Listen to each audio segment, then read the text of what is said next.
Hi hello నమస్తే welcome to మనం TV. ఇప్పుడు మనతో ఉన్నారు ప్రముఖ political analyst doctor Bharat Reddy గారు. ఒకసారి వారితో మాట్లాడే ప్రయత్నం చేద్దాం. నమస్తే సార్. నమస్తే సార్, రేవంత్ రెడ్డి గారు కేటీఆర్ మీద అన్నారు, నా ఫోన్ ట్యాప్ చేశారు, నా వైఫ్ ఫోన్ ట్యాప్ చేశారు, ఇలా అందరి ఫోన్లు కూడా ట్యాప్ చేశారు అని చెప్పి కేసు పెట్టడం జరిగింది. అప్పట్లో ఈ కేసు కూడా బాగా వేడి మీదే నడిచింది. ఇప్పుడు చూసుకుంటే నీరు గారిపోతుందేమో అనిపిస్తుంది. అంటే లేటెస్ట్గా అప్డేట్ కూడా ఏమవ్వట్లేదు. ఈ కేసులో అసలు ఏం జరిగింది అనేది కూడా ఎవరికి ఏం తెలియట్లేదు. ఫోన్ ట్యాపింగ్ కేసులో ఏం జరిగినట్టు? ప్రభుత్వం వచ్చిన కొత్తలో ఫోన్ ట్యాపింగ్ పెద్ద సంచలనంగా మారడం జరిగింది. అవును, చాలామంది ఫోన్లు ట్యాపింగ్ చేయరు. దానికోసం కేసీఆర్ ప్రభుత్వం ఒక నెట్వర్కింగ్ని ఏర్పాటు చేయడం జరిగింది. ప్రభాకర్ రావు దీనికి మొత్తం కూడా నేతృత్వం వహించారు. దీనికోసం స్పెషల్ ఒక టీం పనిచేసింది. ఈ టీం డ్యూటీ ఏంటంటే రాజకీయ ప్రత్యర్థుల ఫోన్లను ట్యాప్ చేయడం, ప్రతిపక్షాల ఫోన్లు ట్యాప్ చేయడం, వాళ్ళ యాక్టివిటీస్ని చూడడం, వాళ్ళ యాక్టివిటీస్ ఏ విధంగా మూమెంట్ని చెక్ చేయడం, దాంతోపాటు ఎన్నికల్లో గెలవడానికి ఉపయోగించాల్సిన పద్ధతులు, ప్రత్యర్థి పార్టీలు డబ్బుల్ని ఆపడం, తమ పార్టీకి సంబంధించిన డబ్బుల్ని విచ్చలవిడిగా పంపించడం అనే దాని మీద ఫోన్ ట్యాపింగ్ నడిచింది. దాంతోపాటుగా సినిమా వాళ్ళ ఫోన్లు ట్యాప్ చేశారు, హీరోయిన్ల ఫోన్లు ట్యాప్ చేశారు, ఇంట్లో వాళ్ళ భార్యల ఫోన్లు కూడా ట్యాప్ చేశారని దాదాపుగా 2-3 నెలల పాటు దాన్ని ఒక పెద్ద సంచలన వార్తగా మారింది.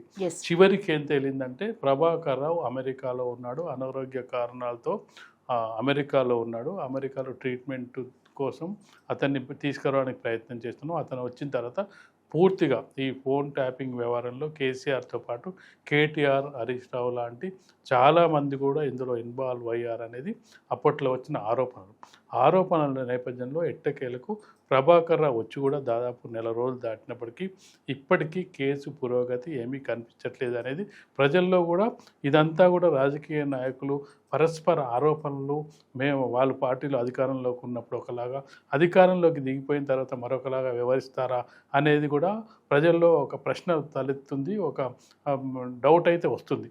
అయితే ఇక్కడ మరొక ఆరోపణలు ఇటీవలి కాలంలో చూసుకున్నట్టయితే రేవంత్ రెడ్డి కూడా మంత్రుల ఫోన్లను ట్యాప్ చేస్తున్నాడు అనే కొన్ని ఆరోపణలు వస్తున్న నేపథ్యంలో రేవంత్ రెడ్డి చిట్ చాట్ సందర్భంగా అలాంటి పని నేను ఎందుకు చేస్తాను, సొంత ఇంటి మనుషుల ఫోన్లు ట్యాప్ నేను ఎందుకు చేస్తానని చెప్తున్నప్పటికీ ప్రభుత్వాలు పరిమిత స్థాయిలో ఫోన్ ట్యాపింగ్ చేసే అవకాశాలు ఉన్నాయని చెప్పి కూడా ప్రభుత్వాలు ప్రైవేట్ సంభాషణల సందర్భంగా కొంత బయటికి వస్తున్న సమాచారాన్ని బట్టి మనకు తెలుస్తుంది.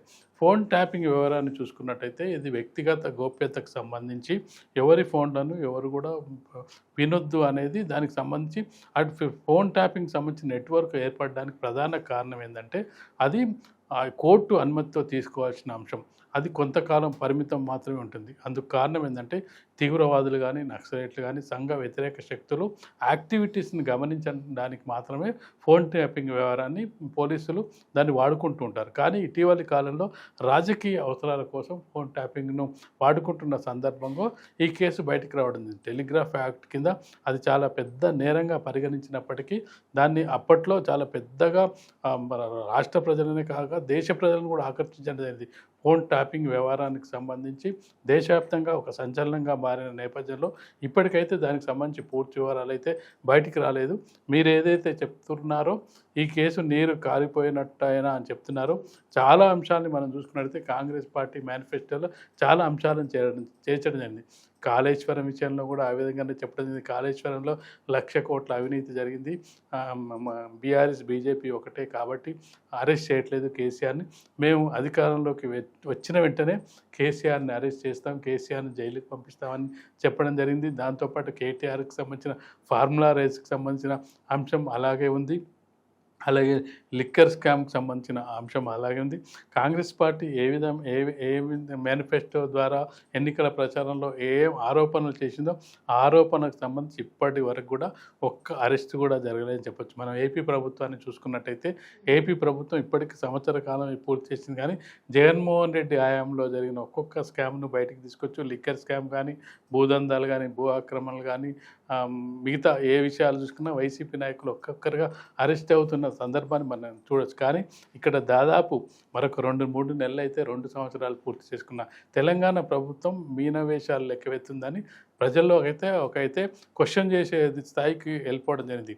ఏ ప్రభుత్వం వచ్చినా ఒకరిని ఒకరు పరస్పరం కాపాడుకునే ప్రయత్నం చేస్తారా, రాజకీయ నాయకులందరూ ఒకటేనా అనే ఒక ప్రశ్న అయితే తలెత్తుతుంది. ఎందుకంటే మేఘా కృష్ణారెడ్డి ద్వారానే ఈ ప్రాజెక్టు కంప్లీట్ అవ్వడం జరిగింది. కాళేశ్వరానికి సంబంధించిన ప్రాజెక్టు. మేఘా కృష్ణారెడ్డి ఇప్పుడు కాంగ్రెస్ పార్టీ నాయకులకు, బీజేపీ అందరి వాళ్ళకు ఆయన కావాల్సిన వాడయ్యాడు. కాబట్టి కేసు ఏ విధంగా బయటకు వెళ్తుంది అనేది కూడా ఇప్పుడు అంశంగా కనిపిస్తుంది. కాబట్టి టెలిఫోన్ ట్యాపింగ్ సంబంధించిన అంశాన్ని ఇప్పుడు ప్రభుత్వం ఏ విధంగా ముందుకు వెళ్తుంది, దాన్ని ఆ విధంగా వదిలేస్తుందా, ఏదో పైన అయితే రేవంత్ రెడ్డి గారు కూడా ఫోన్ ట్యాపింగ్ చేస్తున్నారు అనే అనుమానాలు అయితే వస్తున్నాయి. అంటే దీన్ని బట్టి చూసుకుంటే ఏ ప్రభుత్వం వచ్చినా కానీ ఫోన్ ట్యాపింగ్ అనేది కామన్ అనేది రేవంత్ రెడ్డి గారి ఉద్దేశం అని అయితే అనుకోవచ్చా? రేవంత్ రెడ్డి ఉద్దేశం కాదు, రాజకీయ పార్టీ నాయకులు అందరూ కూడా మేము అధికారంలో ఉన్నప్పుడు ఈ విధంగానే చేస్తామని చెప్పి ప్రయత్నం చేస్తున్నారు. ఎప్పుడైతే వాళ్ళు ఫోన్ ట్యాపింగ్ చేసి ప్రత్యర్థుల కదలికల్ని గమనిస్తున్నారని చెప్పి విమర్శలు చేసిన నాయకులు వచ్చిన తర్వాత కూడా ఇప్పుడు కూడా అదే పని చేస్తున్నారనేది ఇప్పుడు ప్రతిపక్షం నుంచి ఆరోపణ వస్తుంది. పరిమిత సంఖ్యలో కేసీఆర్ కూడా అప్పట్లో ప్రెస్ మీట్ పెట్టడం జరిగింది. టెలిఫోన్ ట్యాపింగ్ వ్యవహారం అది పెద్ద టెలిఫోన్ ట్యాపింగ్ కేసే కాదు, పరిమిత సంఖ్యలో వాళ్ళు చేస్తుంటారు, అది పోలీసుల డ్యూటీ, మాకేదో సమాచారం ఇవ్వడానికి వాళ్ళు కదలికలు గమనిస్తుంటారు, అది పెద్ద కేసా అని చెప్పి దాన్ని తేలిగ్గా కొట్టివేయడం జరిగింది. ఇప్పుడున్న ప్రభుత్వ ముఖ్యమంత్రి చూసుకున్నట్టయితే టెలిఫోన్ ట్యాపింగ్ను పెద్ద హడావుడి చేసి, అది పెద్ద ఆందోళన చేసి, అసలు పెద్ద దేశవ్యాప్తంగా ఒక చేసిన తర్వాత తీరా ప్రభాకర్ వచ్చే వరకు వెయిట్ చేస్తాం, ప్రభాకర్ దీనికి మొత్తం కర్త కర్మక్రియ అని చెప్పిన రేవంత్ రెడ్డి ప్రభుత్వం ఇప్పుడు తీరా ప్రభాకర్ వచ్చిన తర్వాత పెద్దగా పురోగతి అయితే సాధించినట్టు కనిపించట్లేదు. పోలీసులు సమాచారం సేకరిస్తున్నప్పటికీ పూర్తిగా అప్పుడున్నంత వేడి, అప్పుడున్నంత ఈ రాజకీయ ఇదైతే ఇప్పుడు కనిపించట్లేదు. ఇప్పుడు పైగా రేవంత్ రెడ్డి కూడా తన సొంత మంత్రులపై టెలిఫోన్ ట్యాపింగ్ చేస్తున్నారు అన్న సందర్భంగా కొంత పరిమిత సంఖ్యలో ట్యాపింగ్ అవసరమే అని చెప్పి ప్రభుత్వంలో ఉన్న వాళ్ళే చెప్తున్న సందర్భంగా ఇదంతా కూడా ఇక ప్రజలకు ఏమర్థమైందంటే ఎవరు వచ్చినా ఇలాగే ఉంటారు, ఒకరి మీద ఒకరు ప్రతి విమర్శలు చేసుకుంటారు, ఎవరి అవసరానికి వారు కేసులు పెట్టుకుంటారు. కేసులు తేలే అంశం కాదు, జస్ట్ కేసులు పెట్టి వదిలేస్తారు. తర్వాత అది రాజకీయంగా ప్రజలు కూడా మర్చిపోతారు.